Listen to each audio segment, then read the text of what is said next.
Pernah terpikir kenapa dalam mencapai goals atau tujuan yang ingin kamu raih terasa sulit? Ternyata ada dua faktor umum yang mempengaruhi tercapainya tujuan yang ingin kamu raih. Dengan mengetahuinya, kamu bisa dengan mudah meraih tujuan hidupmu. Di video ini saya akan menjelaskan faktor umum itu. Jadi tonton videonya sampai habis dan semoga membantu.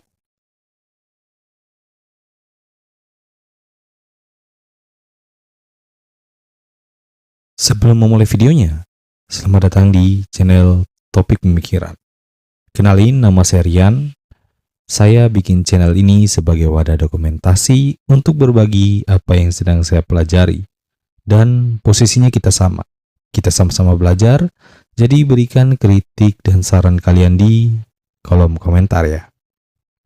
Seperti saya jelaskan pertama, kenapa ada orang yang mudah atau sulit mencapai tujuan hidupnya. Dua faktor ini mempengaruhi tujuan hidupmu, internal dan juga eksternal. Ya, internal dan juga eksternal. Internal mencakup apa yang ada pada dirimu, seperti pola pikir, kebiasaanmu, pengetahuanmu, dan juga bakatmu. Pokoknya yang ada dalam kendali dirimu sendiri. Sementara eksternal, ya, apa yang ada di luar diri, seperti pikiran orang lain tentang dirimu, adanya wabah penyakit, dan bencana alam. Pokoknya yang ada di luar diri yang tak bisa kita kendalikan. Ya, yang ada di luar diri kita. Tapi kita bisa mempengaruhi faktor eksternal menggunakan faktor internal pada diri kita. Contohnya, saat kamu ingin keluar rumah, tapi masalahnya cuacanya sedang dingin. Karena cuacanya dingin, kamu berpikir harus menggunakan jaket kan, yang hangat. Cuaca ini adalah faktor eksternalnya, tak bisa kita kontrol. Dan terpikir untuk menggunakan jaket termasuk faktor internalmu kan, karena ini dalam kendali dirimu. Misalnya, contoh lagi, kamu lahir di keluarga kaya, misalnya. Dan kamu kebetulan mendapat warisannya. Artinya, faktor eksternalmu bagus atau baik ya. Tapi kalau kebiasaanmu menunjukkan orang yang boros, tidak pintar investasi dan mengelola uang dengan buruk begitu. Ini berarti faktor internalmu ya, yang ada pada dirimu atau pola pikirmu itu buruk. Ya, buruk. Cepat atau lambat pasti kamu akan jatuh miskin. Ya, itu nyata gara-gara kamu orangnya boros dan juga tidak pintar investasi sih. Nah, misalnya. Tapi, kalau kamu pandai mengelola keuanganmu, tahu investasi, dan tidak boros, kekayaan yang diwariskan padamu jelas pasti akan berlipat ganda kan? Secara logis aja kan? Secara logis. Ini hanya contoh sederhana. Faktor internal dan juga eksternal dari pandangan orang yang kaya dan juga maksudnya orang kaya dengan faktor internalnya baik dan juga orang kaya yang faktor internalnya buruk. Dari pandangan orang kaya ini memberikan pandangan bahwa di satu sisi ada orang yang faktor eksternalnya beruntung tapi internalnya atau kondisi pada dirinya buruk. Tapi sebaliknya, ada juga orang yang faktor internalnya beruntung, tapi faktor eksternalnya kurang beruntung.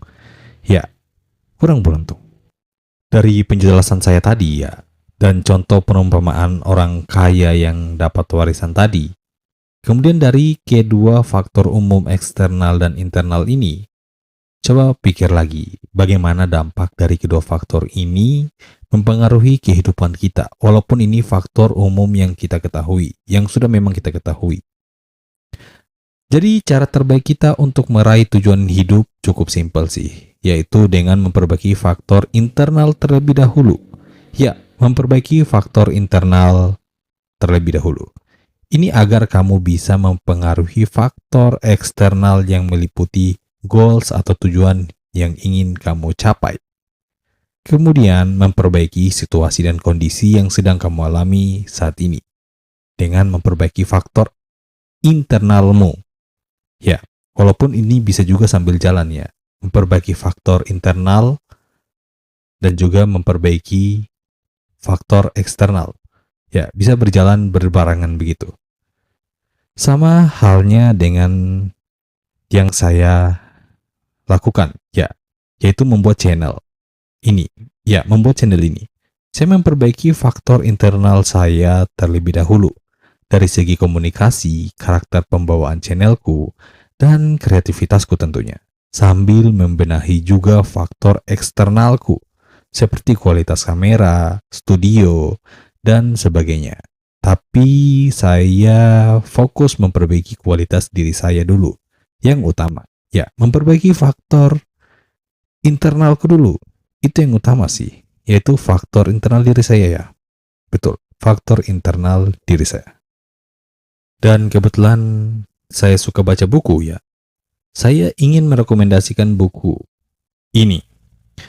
Makanya mikir, panduan berpikir untuk hidup lebih bahagia. Isi pemikiran dalam buku ini saya terapkan dalam hidup saya tentunya ya. Kalau kalian suka konten ini, jangan lupa like dan subscribe biar gak ketinggalan update selanjutnya. Sampai jumpa di topik pemikiran berikutnya.